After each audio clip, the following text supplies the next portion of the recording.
हर रोज एक नई कहानी देखने के लिए चैनल को सब्सक्राइब करें और बेल आइकन दबाना ना भूलें। सुबह का समय था। कावेरी किचन में काम कर रही थी। तभी अभी उसको आवाज लगाता है। कावेरी, कावेरी मेरी चाय कहाँ है? ला रही हूँ अभी जी। तुम्हें पता भी है मैं कितना लेट हो गया हूँ? अरे ये लीजिए आपकी चाय। एक तो खुद लेट होते हो, ऊपर से मुझ पर चिल्लाते हैं आप। देखो कावेरी, मुझसे तुम जितनी दूरियां बना के रहोगी ना, उतना तुम्हारे लिए अच्छा रहेगा। अभी का ये बर्ताव देख कावेरी को जरा भी अच्छा नहीं लगता और वो अपनी आंखों में आंसू लिए वहाँ से चली जाती है। तो वहीं अब अभी भी अपनी चाय खत्म करके अपने ऑफिस के लिए निकलने लगता है। तभी उसका टिफिन रह जाता है। टिफिन देख कावेरी अभी को आवाज लगाती है। अभी जी, आप अपना टिफिन भूल रहे हैं, आप टिफिन ले जाइए। मैंने तुम्हें कितनी बार कहा है, जब मैं ऑफिस के लिए जा रहा हूँ तो मुझे पीछे से आवाज मत दिया करो। तेरे भेजे में एक छोटी सी बात घुसती नहीं है क्या? अभी जी, आपकी नाराजगी मुझसे है, कम से कम अपना गुस्सा खाने पर तो मत निकालिए। और मैं मानती हूँ कि आप मुझे देखना पसंद नहीं करते, लेकिन आप यूँ इस तरह टिफिन छोड़कर मत जाया करिए। मेरा बस सिर्फ और सिर्फ इस टिफिन पर चलता है, इसलिए मैं इस टिफिन को ना छोड़ कर जाता हूँ। अगर ना मेरा बस तुझ पर या इस घर पर चलता ना, मैं टिफिन की तरह ना तुझे भी छोड़ कर चला जाता, समझी तू? इतना बोलकर अभी वहाँ से चला जाता है। तो वहीं बेचारी कावेरी की आंखों में सिवाय आंसू के कुछ नहीं था। ये सब देख कावेरी की सास लीलावती और उसका देवर उससे बोलता है। बहू, तू क्यों अभी के पीछे पड़ी रहती है? जब उस बदतमीज को तेरी परवाह नहीं है तो तू क्यों उसका ख्याल रखती है? जब वो तुझे अपनी पत्नी का दर्जा नहीं देता तो क्यों? माँ, भले ही वो मुझे अपनी पत्नी नहीं मानते, लेकिन सच तो यही है, मैं उनकी पत्नी हूँ और उनका ख्याल रखना, उनके दुख में उनका साथ देना मेरा फर्ज है। भाभी, आप तो भैया के साथ उनके सुख और दुख दोनों में खड़ी रहती है, लेकिन भैया तो आपको सिवाय आंसू और दुख के कुछ नहीं देते। भाभी, गलती आपकी भी नहीं है, गलती हम सबकी है जो हमने भैया की शादी आपसे करवा दी। अगर आज हमने उनकी शादी उनकी पसंद से करवाई होती तो शायद आपकी भी लाइफ इस तरह खराब नहीं होती। पसंद? कैसी पसंद? बहू, वो एक लड़की से प्यार करता था जिसका नाम मोना था। वो काफी अमीर थी और मुझे वो बिल्कुल भी पसंद नहीं थी। जानती थी कि अगर मैंने अपने बेटे की शादी उससे करवा दी तो इस घर को टूटने में ज्यादा समय नहीं लगेगा, और इस घर को बनाए रखने के लिए मैंने उसकी शादी तुझसे करवा दी। कावेरी को अब समझ आ चुका था कि अभी उससे इतना दूर दूर क्यों रहता है, लेकिन कावेरी किसी के सामने अपना दुख जाहिर नहीं करती और वो हंसते हुए बात टाल देती है। लेकिन उसके अंदर क्या चल रहा था, इसका एहसास शायद किसी को नहीं था। अब ऐसे ही समय बीतता जाता है और एक दिन अभी मोना के साथ शादी कर अपने घर आ जाता है। ये देख सभी को बहुत बड़ा झटका लगता है। कावेरी तो मानो अभी को देखकर बोल ही नहीं पाती। तो वहीं लीलावती अभी को एक जोरदार थप्पड़ मारती है और उससे कहती है, नालायक, ये क्या किया तूने? एक बीवी के होते हुए तूने दूसरी शादी कर ली, वो भी इस कलमुही घर नाशी से। माँ, जुबान संभाल के बात कीजिए, पत्नी है मेरी ये, समझिए आप। अभी जी, आपने मेरे साथ ऐसा क्यों किया? मेरे जीते जी आप मेरी सौतन ले आए। देख कावेरी, मैंने तुझे पहले ही बताया था कि मैं तुझसे शादी नहीं करना चाहता था, लेकिन फिर भी तुम मुझसे चेप होती रही। मुझे तेरी जिंदगी खराब करने का कोई शौक नहीं था, लेकिन मेरी जो माँ है ना, माँ, महान सी माँ, उसने मेरी शादी तुझसे जबरदस्ती करवा दी थी।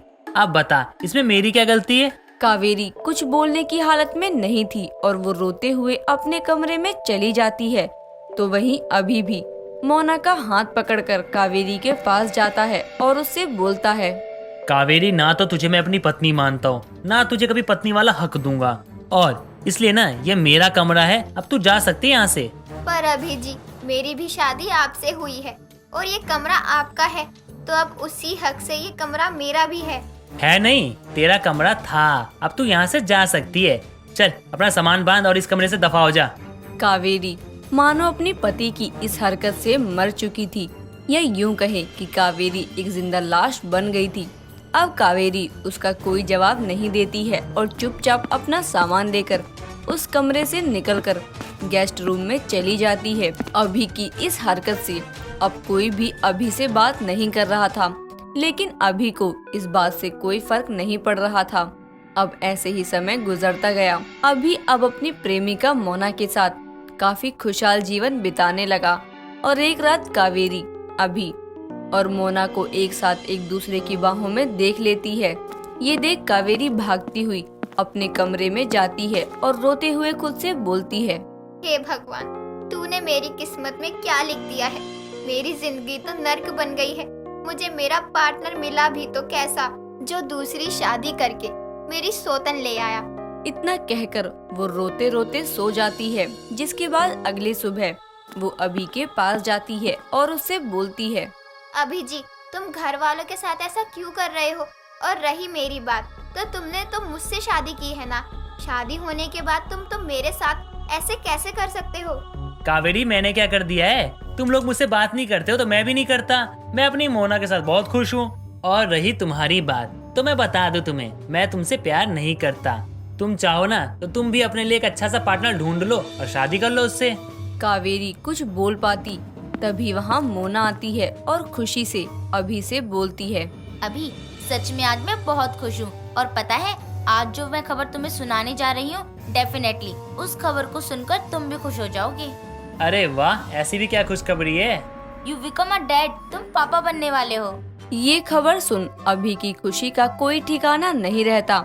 अभी अब कावेरी से बात नहीं करता और वहाँ से चला जाता है। ये देख कावेरी को समझ नहीं आ रहा था कि अब वो क्या रिएक्ट करे। उसको मोना के माँ बनने की खुशियाँ मनानी चाहिए या फिर अभी के दूर होने का गम। कावेरी कुछ नहीं बोलती और हॉल में जाती है, जहाँ वो देखती है कि अभी सभी को मिठाई खिलाते हुए बोलता है, माँ, मेरे छोटे भाई, आज तो जश्न मनाने का दिन है। क्यों? तूने अपनी दूसरी बीवी को छोड़ दिया या कावेरी को अपना लिया? माँ, ऐसी कोई बात नहीं है। मैं ना श्योरिटी के साथ कह रहा हूँ कि अगर आप ये बात सुनेंगी ना तो आप भी मुझे माफ कर देंगी और अपनी बहू मोना को अपना लेंगी। बोल भी ले अब। माँ, आपकी बहू यानी मेरी पत्नी मोना माँ बनने वाली है और आप दादी। बच्चे की खुशखबरी सुनकर कहीं न कहीं अब लीलावती का दिल पिघल जाता है और वो खुश भी होती है। जहाँ एक तरफ सब खुशियाँ मना रहे थे तो वहीं कावेरी के ऊपर दुखों का पहाड़ टूट रहा था। समय गुजरता है और अब उस घर में सिवाय मोना के किसी को कुछ नहीं दिखता है।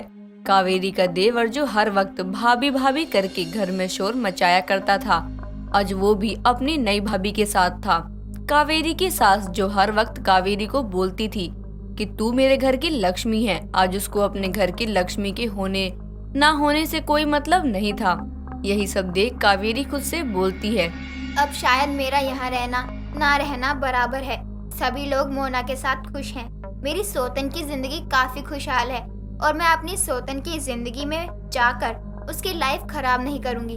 मम्मी जी, आपकी लक्ष्मी इस घर से बहुत जल्दी चली जाएगी और देवर जी, आपकी भाभी माँ भी आपको छोड़कर चली जाएगी, क्योंकि सुखी परिवार में मैं कांटा बनकर उस परिवार को नहीं तोड़ूंगी।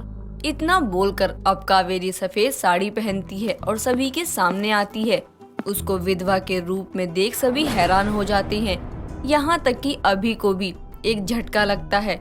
उसको देख मोना बोलती है, अरे कावेरी, तुमने ये लुक क्यों रखा है? खुशी का दिन है, खुशी मनाओ ना। मैं खुश हूँ, लेकिन मैं अब तुम लोगों की खुशियों में ग्रहण नहीं लगाना चाहती। बहू, ये क्या बोल रही है? हाँ माँ जी, मैं एक विधवा हूँ और विधवा को ऐसे शोभा नहीं देता किसी भी शुभ काम में आते हुए। ये क्या बोल रही हो तुम? मैं तो भी जिंदा हूँ। हाँ, आप जिंदा हैं, पर मेरे लिए मर गए हैं, क्योंकि आप अब मेरे लिए नहीं बल्कि मोना के हैं। मैं नहीं चाहती कि कल को आपके बच्चे को समाज में ये बोले कि तेरे पापा ने 2 शादियाँ की हैं। और माँ, आप मेरी सौतन को अपनी बहू तो मान चुकी हैं, अब उसको मेरा दर्जा भी दे देना।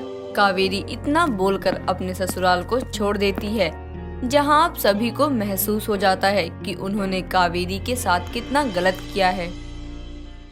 दोस्तों, अगर आपको ये कहानी पसंद आई तो इसे लाइक करें, शेयर करें और कमेंट करके बताएं कि कहानी में आपको सबसे अच्छा क्या लगा।